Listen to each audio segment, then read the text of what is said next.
It took courage for Tina Turner to first come forward and publicly expose the abuse she experienced while she was married to Ike Turner. She revealed the painful reality behind the wildly successful musical duo in an interview with People magazine in 1981. "I was insanely afraid of that man," she said. On their wedding night, Tina described being forced to watch a live sex show in a brothel, and she also detailed being beaten with a shoe stretcher while she was expecting. She also mentioned being brutalized with a coat hanger and having hot coffee thrown at her by Ike. She made an attempt at suicide in 1968. She told journalist Carl Arrington, "I was afraid to put it out, talk about the abuse, because of what I would get from Ike." Ike Turner, who passed away in 2007, consistently refuted the accusations of abuse made by his ex-wife and expressed resentment at being maligned by the media. When Tina was just 17 years old, she asked him to hear her sing after seeing his band Kings of Rhythm perform. Unsurprisingly, he recognized her star potential and made her his lead singer. He also gave her a stage name and lavished her with jewelry and clothing. They got married in 1962, and Tina promised Ike she wouldn't leave him, a promise she later came to regret. Tina had already felt the pain of her mother's rejection as a child. She confessed to Arrington, "I felt compelled to stay there, and I was afraid. After he beat me up, I decided not to hurt him because all of a sudden, as I was sitting there battered and torn, I began to feel sorry for him." However, by 1978, following a string of successes, including River Deep and Mountain High, Tina decided she was ready to break away from Ike. She was no longer able to tolerate his torture and the effects it was having on their 4 sons. "I was leading a deathly existence. I never existed," she claimed. "But I made it through. I also took a walk when I left. And I didn't turn around."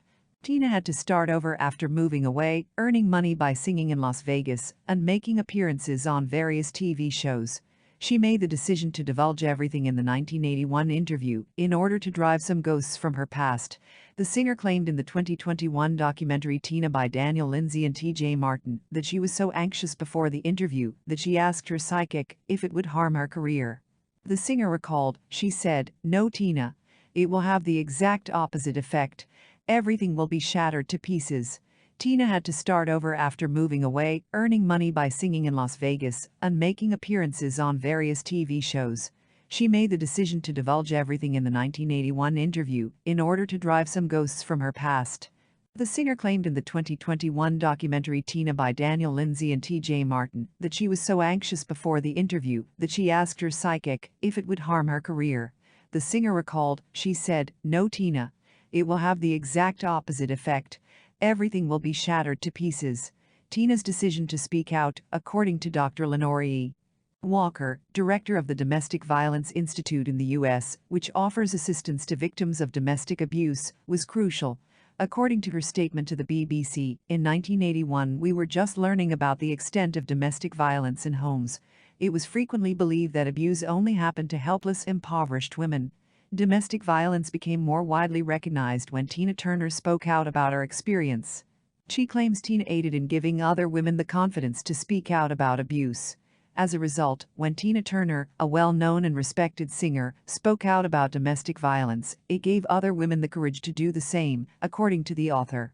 "In order for my research on battered woman syndrome to be introduced in the courts and for juries to start believing that women acted to protect themselves and their children, we needed influencers like Tina Turner to speak out about domestic violence." Angela Bassett played Tina in the 1993 movie What's Love Got to Do with It, which was based on the book I, Tina. Tina's career continued to flourish and her story was continued. Winfrey, a huge fan of Tina Turner, recalled meeting a woman in 2005 who was motivated to leave an abusive relationship by the singer. When Tina Turner's Wildest Dreams tour stopped in Houston in 1997, Winfrey recalled, "I stood next to a woman whose story I'll never forget. Let me tell you, you rarely sit at a Tina performance. I came because I needed the courage to leave the abusive man," she claimed. "I got that courage tonight." Tina received praise from Winfrey, who said of her, "Her life became a clarion call for triumph." The singer frequently said that it was her 1970s conversion to Buddhism that gave her the courage to leave Ike Turner. She claimed that chanting had improved her clarity.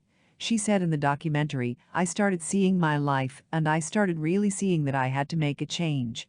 By 2018, the singer had made the decision to release a new autobiography called My Love Story, in which she also discussed falling in love with actor and producer Erwin Bach and how she handled her son Craig's suicide. Erwin Bach, Tina Turner's husband, and Getty Images is the photo source. Picture caption: the same year, a stage production based on her life called Jukebox debuted in London. The singer expressed her pride at the time, saying, "When I look and see it done so well, I feel proud." After being inducted into the Rock and Roll Hall of Fame in 1991 alongside Ike, Tina was later given a solo induction in 2021. "What a life Tina has led," Bassett said in her speech to honor her. Her life story has been turned into a best-selling autobiography, a hit Broadway show, a documentary, and a movie. Tina's journey to independence is what has brought us here tonight. Hope won out over hate for Tina. Faith triumphed over fear. Adversity was overshadowed by ambition. When the Tina Turner musical collaborated with Women's Aid for its 5th anniversary in April, in advance of Women's Aid's 50th anniversary, the singer's life story came full circle. "It is wonderful to have the story of such a powerful and influential woman supporting our mission," said Farah Nazir, chief executive of Women's Aid. "Tina is an inspiration. Her story demonstrates the tenacity of survivors and that there is hope for women who are currently experiencing abuse. There is both freedom and happiness after abuse," one person said of her. The BBC Action Line can provide guidance and support for any issues brought up in this story.